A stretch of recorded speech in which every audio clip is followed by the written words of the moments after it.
বাংলাদেশ আর সালমান শাহ যেন হাঁটছে হাত ধরে। বেঁচে থাকলে ৫৪ বছরে পা রাখতেন ৯০-এর আবেগ মাখা সবুজ নায়ক সালমান শাহ। তার প্রয়াণ কিংবা জন্মদিনে ভক্তরা তাকে স্মরণ করে ভালোবাসার নানা আয়োজনে। প্রতি বছরের মতো এবারও অনুষ্ঠিত হতে যাচ্ছে সালমান শাহ স্মৃতি সম্মাননা ২০২৪।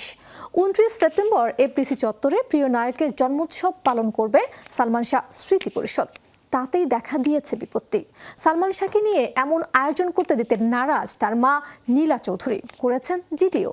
কেউ অভিযোগ তুলেছেন মানহীন অনুষ্ঠান আর পুরস্কার বাণিজ্যের। তুমি আমার জান বন্ধু অন্তরের। সালমান শাহ ৯০-এর আবেগ মেশানো এক নাম, বলা যায় তাকে বাংলা সিনেমার প্রাণ সঞ্চারী নায়ক। সুনিপুণ অভিনয়, স্টাইল কিংবা ফ্যাশনে অনন্য তিনি। তার প্রয়াণ কিংবা জন্মদিন কাদায় অগণিত ভক্তকে। অকৃত্রিম এই ভালোবাসার গল্পে আছে জটিলতাও। প্রিয় নায়ককে স্মরণ করতে গিয়ে কেউ তাকে বানিয়ে ফেলেছে ব্যবসায়ী পণ্য। সালমান শাহ স্মৃতি সম্মাননা ২০২৪-এ মনোনয়ন পেয়েছে অনেক তারকা। অনেকের ছবি ব্যবহার হয়েছে স্পন্সর ব্যবস্থার হাতিয়ার হিসেবে। অনেকে ঠিক মতো জানেনও না মনোনয়ন পেয়েছেন তারা। না, আমাকে কোনো চিঠি দেয় নাই, বাট যেটা হচ্ছে যে আমি ফেসবুকে আমাদের একটা কাস্টমার বাবু হৃদয়, ওর ফেসবুকে আমি দেখছি যে আমার কয়েকজনের ছবি দিয়ে পোস্ট করা হয়েছে মনোনয়ন দেয়া। কিন্তু এটার মধ্যে কি হচ্ছে না হচ্ছে আসলে জানি না। আর SM শফি ওনার সাথে আমার পরিচয় দেখলে চিনতে পারি, পরিচয় নাই।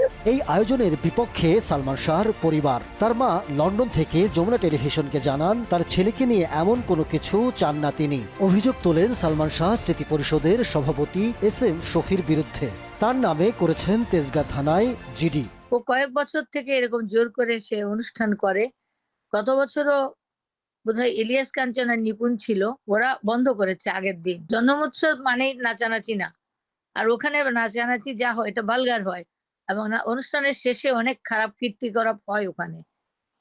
তো এটা জানার পরে তো আমি পারমিশন দিতে পারি না। আমার তো আপত্তি আছে, আপত্তি জেনেও সে করে। আইনিভাবে মোকাবেলা করার কথা জানালেন সালমান শাহ স্মৃতি পরিষদের সভাপতি। এখানে কোনো অশ্লীল কিছু নেই। সালমান শাহর গানগুলো এখানে পারফর্ম হয়, সালমান শাহর গানগুলো এখানে গাওয়া হয়। ভক্তরা তাকে স্মরণ করতেই পারে, তারা মানে জিডি বা মামলা করতে পারে না। অভিযোগের সুর আর অনেক সালমান ভক্তের। সালমান শাহ মারা যাওয়ার পর যে তার ভক্তবৃন্দ মারা গেছে, তো কয়জনের পরিবারে গিয়া তারা খবর নিছে? কারো পরিবারের খবর নিছে? নাই, কিন্তু ভক্ত কিন্তু বেঁচে আছে।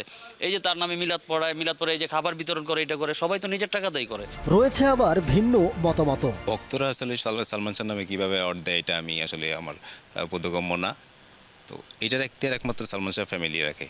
তারা চাইলে তারা অ্যাওয়ার্ড দিতে পারে যে সালমান শাহ ট্রাস্ট গঠন করে। তবে SM শাফি জানান শুরুর দিকে এমন আয়োজনে অতিথি হয়েছেন নীলা চৌধুরী। BFDCর অনেকেই যুক্ত ছিলেন এই আয়োজনে। তবে অভিযোগ আছে শুধুই স্পন্সর নেয়া এই পুরস্কারের উদ্দেশ্য।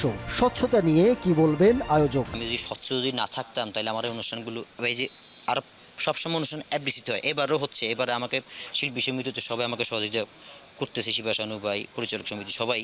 তো আমার যদি স্বচ্ছ যদি না থাকতো, আমার জন্য না, সালমান শাহর জন্যই, যে শফি ছেলেটা কাজ করুক, আমরা সবাই আছি। সব ছাপিয়ে মায়ের কাছে সন্তানের জন্মদিন যেন মৃত্যুদিন, কণ্ঠ তাই আবেগ মেশানো। জন্মদিন তো আমার কাছে রোজ। আমার ছেলেটা আমার পেট থেকে জন্ম হয়েছে, আমার কাছে একদিন জন্মদিন নয়, আমি প্রতিদিন জন্মদিন করি, এবং প্রতিদিনই সালমান আমার সাথে আছে, আমার দেহের সাথে আছে। তো এটা আমার বলার কিছু নাই। জন্মদিন মানে আমার মৃত্যু দিবস। সালমান শাহ স্মৃতি পরিষদ আয়োজিত সালমান শাহ স্মৃতি সম্মাননা ২০২৪ অনুষ্ঠিত হবার কথা ২৯ সেপ্টেম্বর FDC চত্বরে। তবে এবারের আয়োজন নিয়ে দেখা দিয়েছে অনিশ্চয়তা। এর আগেও একবার নীলা চৌধুরীর আপত্তিতে স্থগিত হয়েছিল আয়োজন। এবারের আয়োজন হবে কিনা তা জানা যাবে কদিন পরেই। Ahmed Tauquir, showbiz tonight.